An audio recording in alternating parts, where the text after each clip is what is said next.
కొన్ని సందర్భాల్లో పెద్దవాళ్ళు మనకిచ్చే శాపం కూడా అది వరంగా మారుతుంది అని చెప్పడానికి ఒక మోటివేషన్ స్టోరీతో మీ ముందుకు వచ్చాను.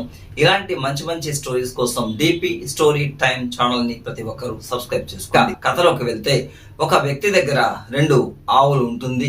ఆ ఆవులను రోజు పాలు పిండి అమ్ముతూ తన జీవనాన్ని సాగిస్తూ ఉంటాడు. కానీ అది చాలకుండా అతను చాలా కష్టపడుతూ ఉంటాడు. ఆ ఊర్లోకి ఒక స్వామి వస్తాడు. ఆ స్వామిని పోయి కలిసి, స్వామి, నా జీవితం ఇంతేనా, నేను ఎప్పుడు కష్టాల్లో ఉండాల్సిందేనా అని చెప్పి అడుగుతాడు. అప్పుడు వెంటనే ఆ స్వామి, నువ్వేం బాధపడద్దు, ఇక అన్నీ నీకు మంచి కాలమే అని చెప్పి ఆశీర్వదించి అక్కడి నుంచి నవ్వుతూ వెళ్ళిపోతాడు. ఆయన చెప్పిన విధంగానే 2 4 అవుతుంది, 4 8 అవుతుంది. దాదాపు 100 ఆవులకు అతను ఒక యజమాని కూడా అవుతాడు. అలా ఆ స్వామిజీ వరంతో అతను పెద్ద షౌకారి అవుతాడు. మళ్ళీ కొన్ని రోజుల తర్వాత ఆ స్వామిజీ ఆ ఊరికి తిరిగి వస్తాడు. తిరిగి వచ్చి ఆ ఆవుల యజమాని తనను కలుస్తాడేమో అనుకుంటాడు, కానీ కలవడు. సరే, ఆ ఆవుల యజమాని స్వామీజీ వెతుక్కొని ఆ స్థలానికి వెళ్తే అక్కడ వాళ్ళ భార్య స్వామీజీని గుర్తుపట్టి వెంటనే ఇంట్లోకి తీసుకొచ్చి ఆతిథ్యం చేసి కూర్చోబెడుతుంది. ఉండండి, మా ఆయన్ని పిలుస్తాను అంటుంది.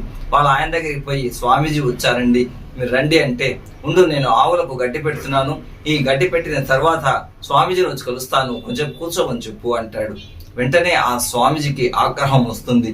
ఏంటి, నన్ను కూర్చోమంటావా? నా ఆశీర్వాద బలంతోనే ఈరోజు నువ్వు అంత పెద్ద స్థాయికి ఎదిగావు, కాబట్టి ఇక పైన నీకు అన్ని ఆవులు పోయి మళ్ళీ 2 ఆవులు నీ దగ్గర మిగులుతుంది, ఎప్పుడైనా సరే నీ దగ్గర ఆ 2 ఆవులు మిగిలి ఉంటుంది అని చెప్పి అతను శాపం ఇచ్చి వెళ్ళిపోతాడు. వాడు తిరిగి చూస్తే అక్కడ ఆవులు ఏమీ ఉండదు, 2 ఆవులు ఉంటుంది అతని దగ్గర. చాలా బాధపడిపోయి ఆ స్వామీజీ వెనకాల పరిగెత్తాడు. అప్పటికే ఆ స్వామీజీ వెళ్ళిపోయి ఉంటాడు.